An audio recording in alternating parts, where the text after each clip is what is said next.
બુમરાહ અને સૂર્યકુમાર યાદવ બંને champion players છે, મેચ વિનર્સ છે અને ગમે ત્યારે એ ત્રાટકશે.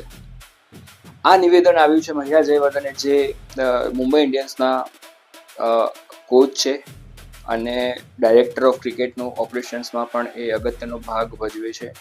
દોસ્તો, જે પ્રમાણે એમઆઈની સિઝન ચાલી રહી છે, હાર્દિક પંડ્યાની કેપ્ટન્સીની અંડરમાં એક ઉપર એક મેચ હારી રહ્યા છે, જેવું પરફોર્મન્સ થઈ નથી રહ્યું, એવામાં આ ટાઈપનું નિવેદન કેટલા અંશે એમના પ્લેયર્સને બૂસ્ટઅપ કરશે?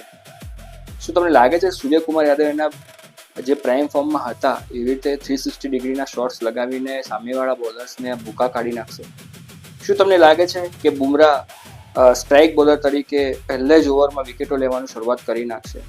કોમેન્ટ કરીને ખાસ જણાવજો અને બેટબોલની વાતોમાં નવા હોય તો લાઇક કરજો, શેર કરજો, સબસ્ક્રાઇબ કરવાનું બિલકુલ ના ભૂલતા.